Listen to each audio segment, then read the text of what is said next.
Clear prop.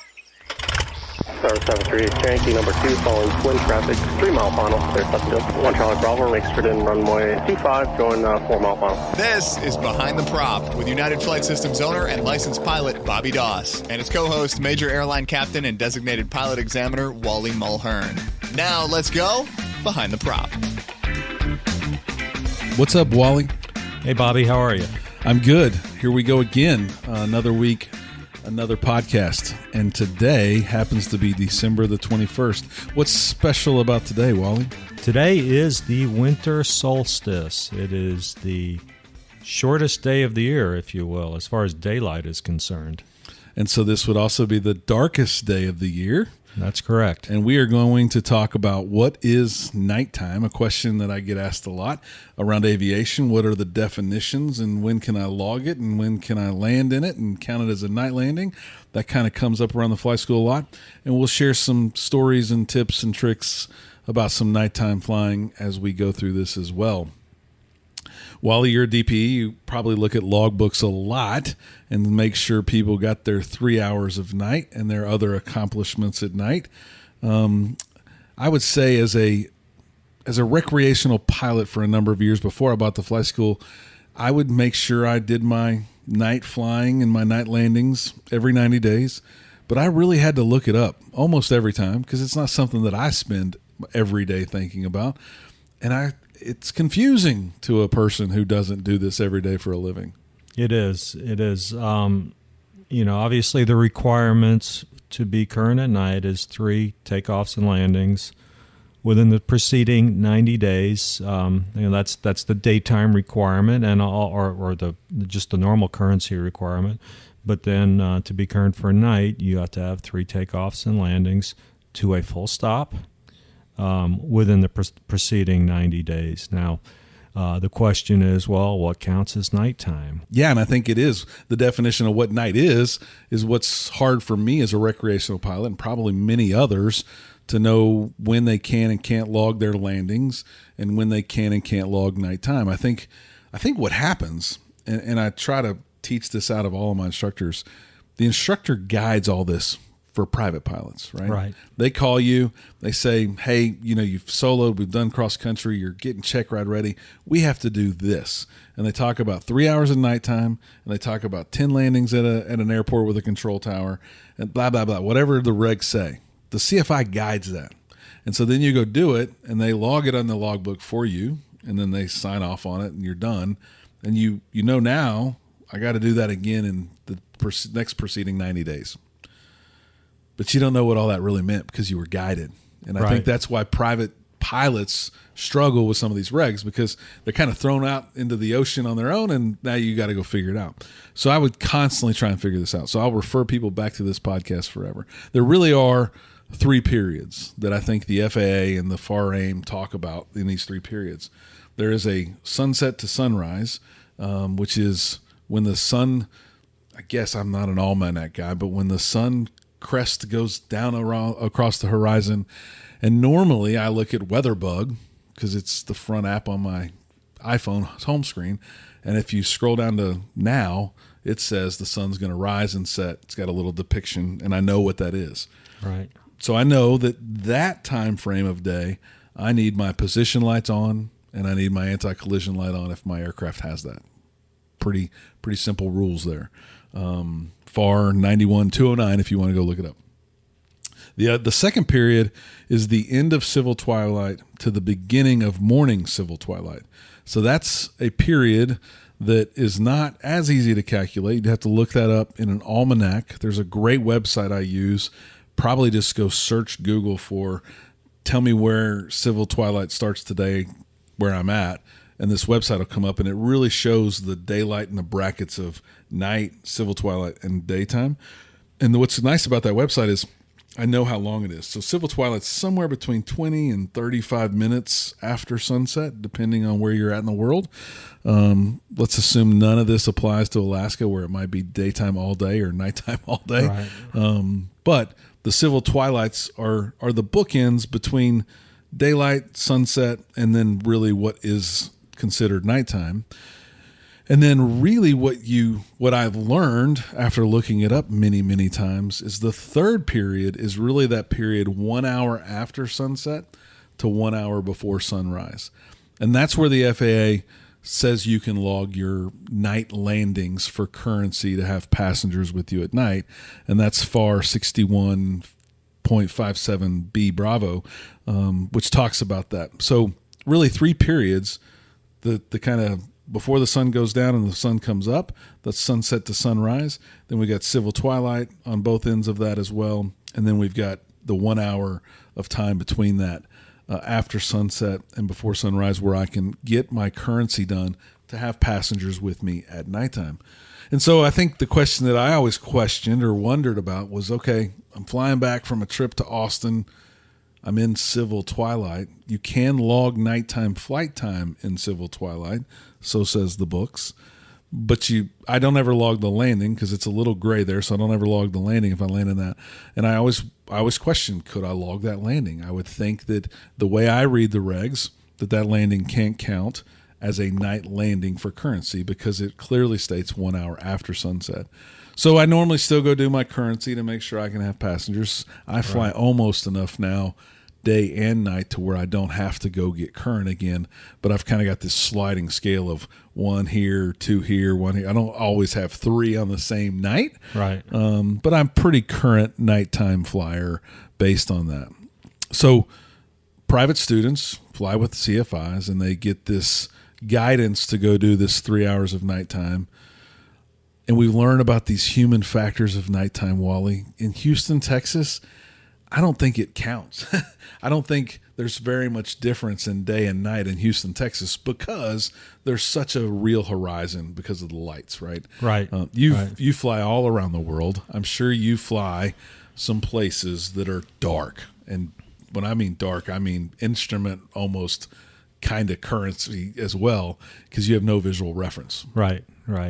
And it is, it can be a challenge. I've always thought that one thing that we talk about on check rides is systems, and one system that we talk about is the vacuum system or the gyroscopic system in smaller airplanes, and what a vacuum pump failure would look like in a given airplane. And as we're getting into more modern airplanes that have glass cockpits, a lot of airplanes are just totally removing the vacuum system. But I've always thought that as I was a young pilot, I probably had 3 or 4 occasions before I had 300 hours where I lost a vacuum pump. And so I got very proficient with it. And as I was an instrument instructor, I would say about 60% of the time that my students flew, we covered up the gyro instruments and did partial panel. So my students are always very, very proficient at partial panel. But day VFR, day VMC, the loss of a vacuum pump, I think you would recognize it by looking out and seeing that, hey, this artificial horizon or this attitude indicator is not working properly. It tells me that I'm at a 20-degree bank and I've got the wings straight and level. I believe that in IMC conditions, you've got your A game on. You're just paying attention to things more, and I think you would probably recognize that. The one that is always very scary for me is night VMC conditions. You're lulled into a false sense that everything is fine, and a loss of a vacuum pump could let you put the airplane in an undesirable state just by following the attitude indicator.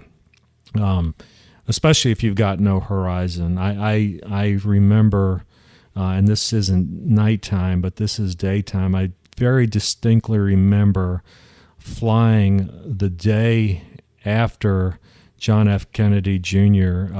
Crashed his Saratoga up in the Northeast. I was going into Norfolk, Virginia, and it was the day after this happened.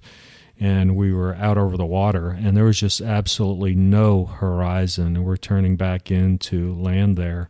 And I remember commenting to the first officer how it was just brown. It wasn't gray. There was a brown tint, how there was absolutely no horizon, and how I could just imagine being out there in a small general aviation airplane.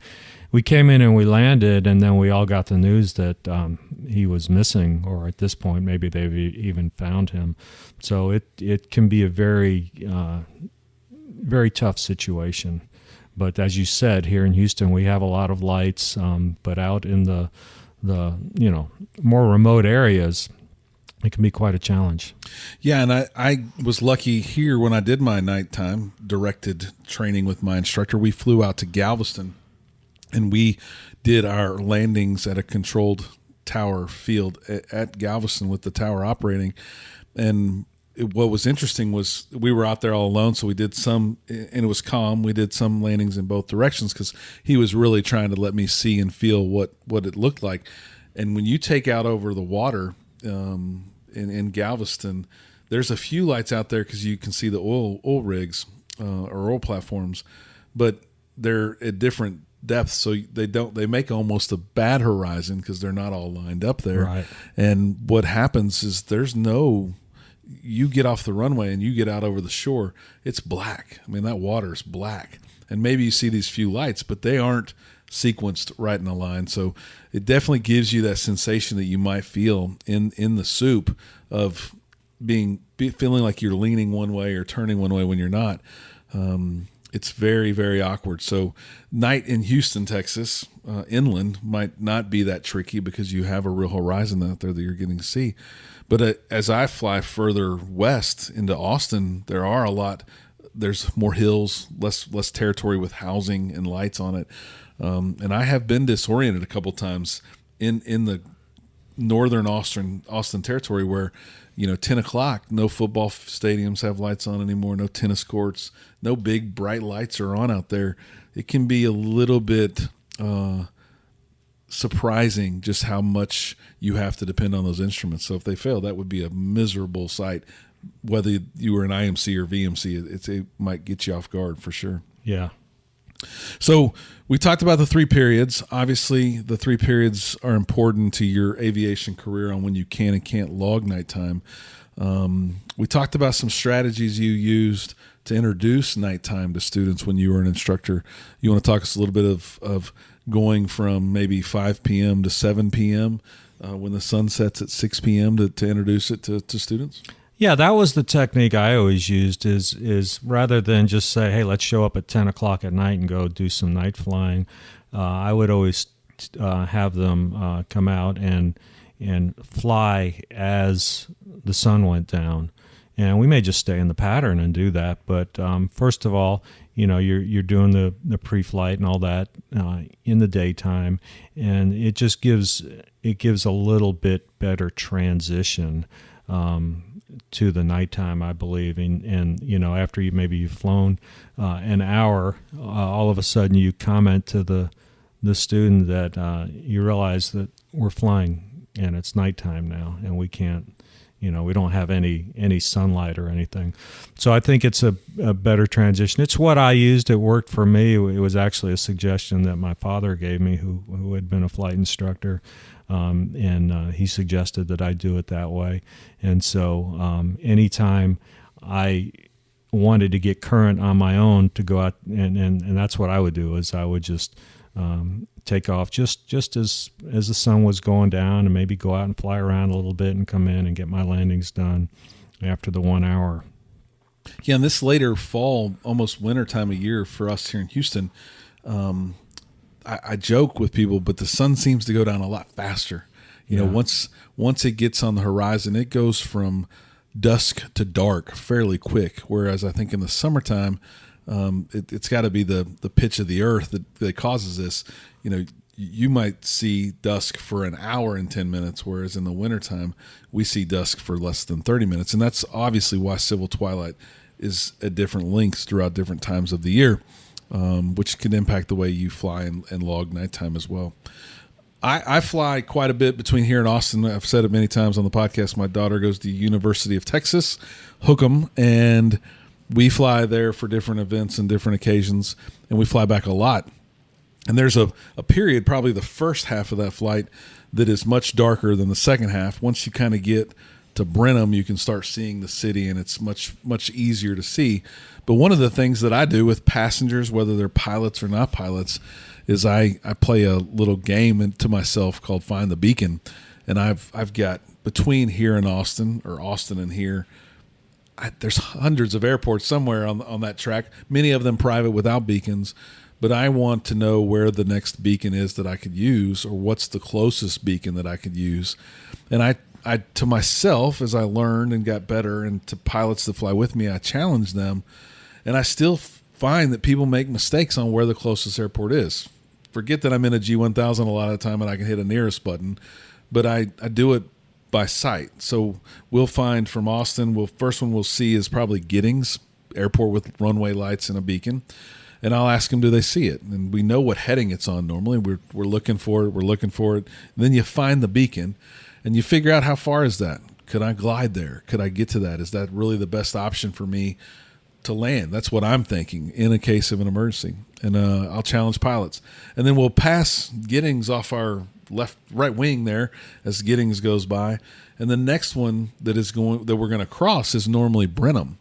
And I play the game with people of where are we going to go? Like right now, where are we going to go? And it's almost, it's probably a little scary that most often people say Brenham right after Giddings is off our right wing and no longer in our eyesight. We lose the beacon behind us. But Wally, you know the right answer. What's the closest airport? Yeah, it may be the one that's behind you. Yeah, it's right behind you. And I compare this to the safety briefing the flight attendants give you on an airliner. They'll say, locate the nearest exit, keeping in mind that the nearest exit may be behind you. Yeah. So I'll go one row back and get out rather than go 12 rows forward to get out. No question. Yeah. And normally I quote unquote teach them that as we pass Giddings, like, hey, you're thinking about it as we are going to keep moving forward, but we have the control to turn this plane back. And if that's 5 miles behind us and we're 5,000 feet in the air, I know I'm going to make that airport. And if Brenham's 13 miles in front of us, I might not make Brenham. Yeah. So, and that would indicate probably a full engine failure. But as we get to Brenham, I play that game again. We find the beacon. We know where College Station is. We know where the beacon for Brenham is. We can see the city of Brenham. And as soon as we cross Brenham, I start talking about Dan Jones and hooks and what we're getting to next. And that's a good 20, 30 nautical miles away. And I'll let some time pass and I'll say, okay, where are we going to go now? And hopefully most of my people that are flying with me say back to Brenham, but I've had that occasional student that it took multiple times for me to teach them and educate them. Brenham's still closer. Right. We're 5 miles up, 5,500 feet in the air, 5 miles away. We can get to Brenham. We can't get to hooks.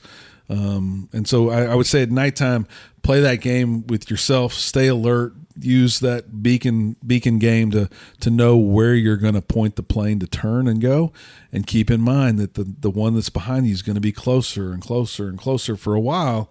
Right. But there's some point where you're going to cross a line where you want to give up on that one and start looking at the next one for sure. Right. What other nighttime tricks or training tips have you given other flight instructors? Or maybe I know you don't do check rides at night. What do you hear or see in the aviation community that we need to do better with at night, Wally? Well, one thing I see is when I'm looking at an applicant's logbook, and for our example, we use a private pilot candidate. A private pilot candidate is required to have 3 hours of night time. They're required to have 10 full stop takeoffs and landings. And they're also required to have a night cross country. I will usually see all that documented, and most of the people at this airport, most of the schools do exactly what you said. They take students down to Galveston. It's a nice little trip. They get to go through the I-10 corridor through downtown Houston, which is pretty scenic actually, and it meets the requirements of the cross country. So it's a pretty good little cross country trip. But one thing I see occasionally, and it's not wrong, but I think it violates the intent. As a private pilot candidate, in addition to the nighttime, you are supposed to have or are required to have 3 hours of instrument time.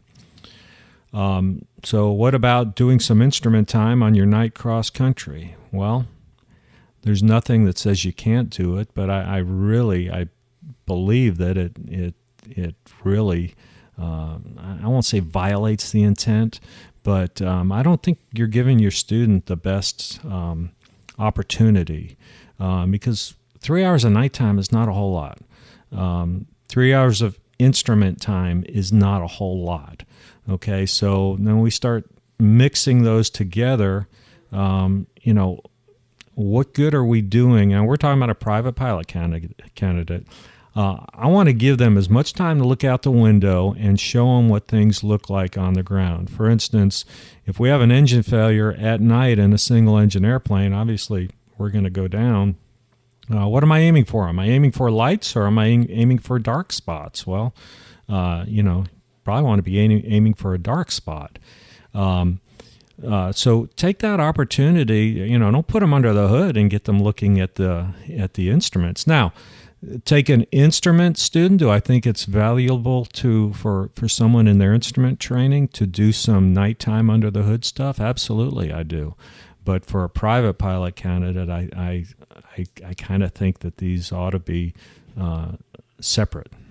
Yeah, I think people do that, Wally, thinking they're saving some money, and we've done an episode on the economics of flight training where people can understand what we think are good ways maybe to save money. But I think, as you said, that's 12% of the regulation minimums, 6 hours of private pilot flight training. We know they're probably going to fly closer to 60, so we're talking 10%.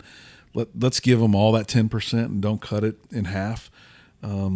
I would say some of the most valuable flight training that I got during my instrument time was a really windy, gusty nighttime that we did approaches at 6 different airports and probably flew for 3.5 hours, and it was bumpy and it was a lot of work and it was stressful.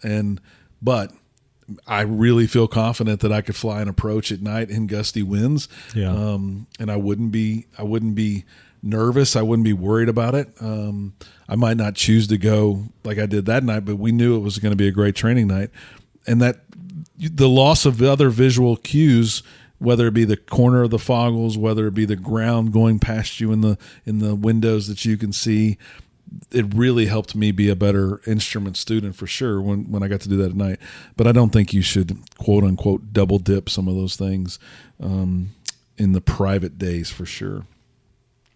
So I guess with that, we'll wrap up this podcast. 3 periods real quick again: sunset to sunrise. That's when the sun goes down until the sun comes up. Wherever you're at, you need your position lights and anti-collision light on if you have one. That's FAR AIM 91-209. And the second period is the end of civil twilight to the beginning of morning civil twilight. You can log night from bookend to bookend there. So you can log nighttime in civil twilight. But I don't log my landings in civil twilight because I don't think that the FAR or the AIM reference that enough to make that truly nighttime. And then the third period is the one that's probably most important to everyone, and the one we need to remember. And it's 1 hour after sunset to 1 hour before sunrise. That's when we can log our landings. You need 3 landings to a full stop so that you're current to carry passengers at nighttime. That's FAR 6157B.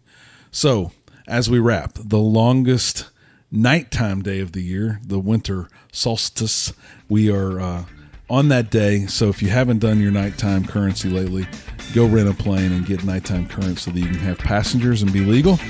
With that, as always, fly safe, be safe, and stay behind the prop. Thanks for listening. Thanks for checking out the Behind the Prop podcast. Be sure to click subscribe and check us out online at BehindTheProp.com. Behind the Prop is recorded in Houston, Texas. Creator and host is Bobby Doss. Co-host is Wally Mulhern. The show is for entertainment purposes only and is not meant to replace actual flight instruction. Thanks for listening, and remember, fly safe.